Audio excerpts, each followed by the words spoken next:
Welcome back to consecutive day 691 of a diary of a Runpreneur. Please remember that this vlog is part of the Runpreneur challenge, which is my fundraising mission to save the lives of children by attempting the ultimate ultramarathon. Find out more about the challenge, how you can support it, check the links in the comments below, but do subscribe to the channel and give this a share, as the more people we get in front of, the more money we raise. Thanks for your support, and let's get started.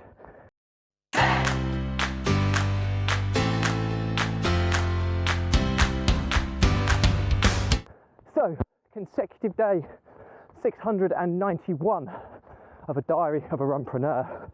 So it's a Friday afternoon, the weather is glorious. It's a bit breezy, but about 15 degrees. But as you can see, I'm squinting because the sun is so bright. So really nice end to a really productive week. We had obviously it was Easter weekend last weekend, so shortened week, and it's been a bit manic, as to be expected, but yeah, we made some good sales in the business, which has been always very good. We've had lots of meetings with the investors that are looking to help us take the next step up the ladder into the world of SMEs, and what I mean by that is we, I've learned something very much so about levels in business, and I've always been a lifestyle entrepreneur, somebody who wants to build a better life for myself and for others, and my big ambition to make a difference to others is my philanthropic work, which isn't directly linked to any of my businesses. So some people, like performance entrepreneurs, want to change the world through their business.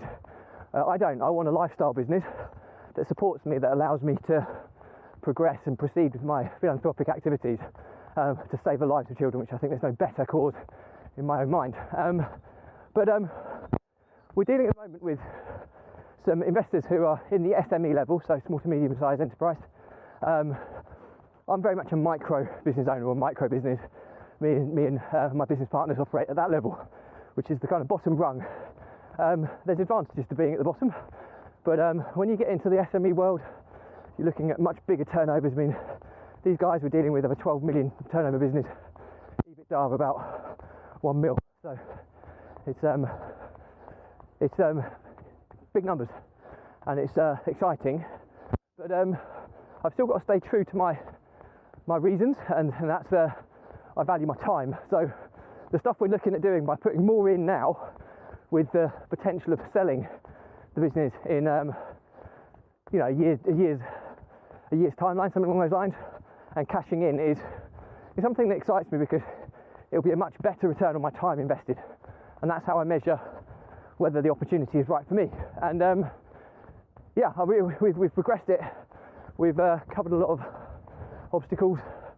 We're at the stage now where we're about to push the button to start working together, which is great. Now there's a lot of stages we need to go through, kind of a 3-stage process before we can kind of get into the world of partners and looking at forming an entity together in order to grow it and sell it. So that's several months away yet, but to get over the first stage and to get stage 1, which we should have in play by next week, is extremely exciting. So yeah, it's been a very positive week from that front. Had a sports massage today from running, first one in probably 2 or 3 months maybe, and yeah, my muscles felt it. I was getting a few niggles, quad strains and calf pulls and things like that. Just little things, weren't stopping me running, but I could feel them. And yeah, I think every 6 weeks I need to be having a sports massage, otherwise these little niggles get worse and worse. So it was good to get one of those under the belt, and yeah, had one this morning. Shouldn't be running today really, or you should run before your sports massage rather than after it, but you know what, I feel quite good, feel quite loose, so it's not too bad.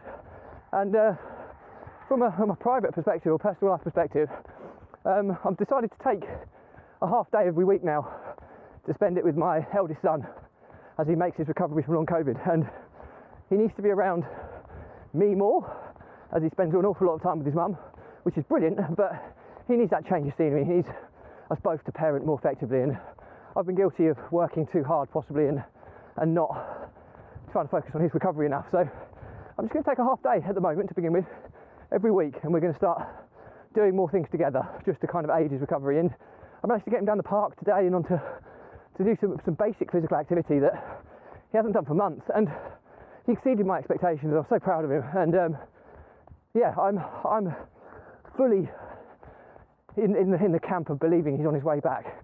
Now, some of the medical professionals and my wife have different opinions, but I see him, and I see the potential, and I see him working his way through this horrendous past 9 months, and I well and truly believe he's on the way back, and if I could give him a half day a week to aid that, then 100% I'd give him anything to get him back. So that's what we're going to start with, because we've agreed that any more than that might push him too hard, because I'm the one who's going to push him a little bit harder than his mother. We're very opposite in our approach, and usually she's right, and I still believe she's right, but I think we need a little bit more of me in this scenario to push him and help him progress that little bit more effectively. So I'll keep you posted on how things go, but today we went to the park. I even managed to get him to jog 100 metres with me. That's huge. This is a lad who had chronic fatigue, who couldn't even get up the stairs a few months back. So that's a massive milestone. He was on the monkey bars at the park. Now, he only made 2 or 3 swings, but that's massive from where he'd been. So I've come away really, really positive and optimistic following today, but I don't want to push him too hard, and I want to let him drive this. He can pick and choose what we do, but I'll make sure that we do it and that he pushes himself a little bit when he's doing it. But I'll keep you posted. So that's pretty much it for me today. As always, any comments, drop me a line. I'll respond to everyone. Please remember that this diary is part of the Runpreneur Challenge, which is my fundraising mission to save the lives of children by attempting the ultimate ultramarathon. Find out more about the challenge, how you can support it. Check the links in the comments below. Do subscribe to the channel and give this a share, as the more people we get in front of, the more money we raise. And we've just launched a campaign called Caffeine for Kevin, which is a sustainable way people can support me. And if you can donate me the price of a cup of coffee once a month, it could be a cheap one, £1, or a bit more expensive, but whatever you can afford that you're not going to notice leaving your account every month. Over the course of the challenge, £1 a month to me is £125 to a child who needs it the most. And the longevity of the challenge, £2, 250, £5 over 500. So you can see it's life-changing money because of the longevity of the programme, and hopefully it's a sustainable way of supporting the challenge. So if you want to support me, check the links in the comments below. Thanks for your support as always. Stay positive, stay happy, and I'll see you again tomorrow.